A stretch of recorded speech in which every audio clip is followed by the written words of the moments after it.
Hi, I'm Sheelin Coates. I live in Noosa Heads on the Sunshine Coast in Australia. I originally qualified as a veterinarian. I also have an MBA degree, and I recently completed a master's focusing on food culture and sustainability and human ecology. When I graduated as a veterinarian, I went to work in the United States. And there I worked in the intensive dairy industry, which exposed me firsthand to intensive animal production. From there I worked as a vet in the UK before returning to Australia, where I transitioned out of veterinary science into the pharmaceutical industry and completed my MBA. After that I moved into the financial services industry. And then I met my late husband, Alex Hall, who worked in the natural health industry. Unfortunately, 18 months into our relationship, Alex was re-diagnosed with a brain tumour. For the next 6 years, he basically battled the tumour. It was a constant round of hospitals, MRIs, chemotherapy, and other therapies.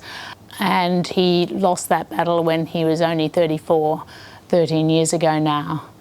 When Alex became ill, I became his primary research person, and I started to explore all the reasons why this could have happened to him and how we could actually make him better. But the more I researched, the more I found how fundamentally wrong we have gone in terms of management of our own health and management of our environment. Alex and I were blessed to have 3 beautiful children. When he passed away, our son was only 2, and I was pregnant with our twin daughters. So as you can imagine, it was a very challenging time. My experiences have shown me that planetary health is fundamental to our own health. We can't expect to be optimally healthy if we have polluted air, polluted water, degraded soils and contaminated foods. It just goes without saying.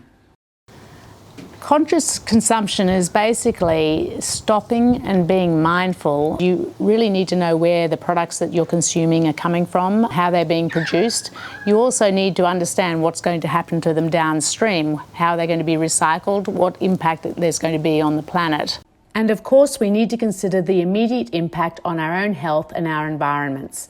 I do everything that I can to avoid adding more toxins and waste into the system. For instance, I avoid putting food waste into our rubbish, as that leads to methane emissions. Instead, it goes in our compost bin, which we give to our chickens. The manure from the hens goes onto our garden and it becomes a closed loop. In our build, as well as in our home, I have tried to eliminate as many toxins as possible that you would normally find in a standard home. I used untreated hardwood timbers, primarily because they are not treated with the chemicals that most wood is treated with these days. And also because they will last for a very long time and won't need replacement. The same applies to the stone, which is natural and unsealed. I avoided using many things that off-gas volatile compounds. Other aspects of our home are things like natural temperature regulation. We don't have air conditioning or heating. The house is built to optimise airflow through the building, and the stone and the brick capture heat in the winter and cool our home in the summer. We have solar and we capture rainwater, and we also grow our own food. And I've built a house that welcomes community. I've created spaces so that I can bring people together.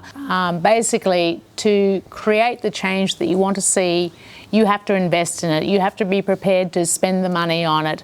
You have to reject those products that don't represent the best for this planet and also for your health.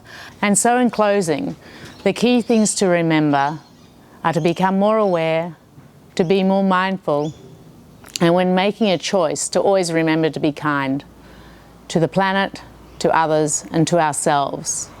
And it doesn't matter where you are on the continuum, the most important thing is to just start and do what you can, because we have no more time to lose. We all need to become conscious passengers on this wonderful place that we call our home. There is no planet B. Thank you.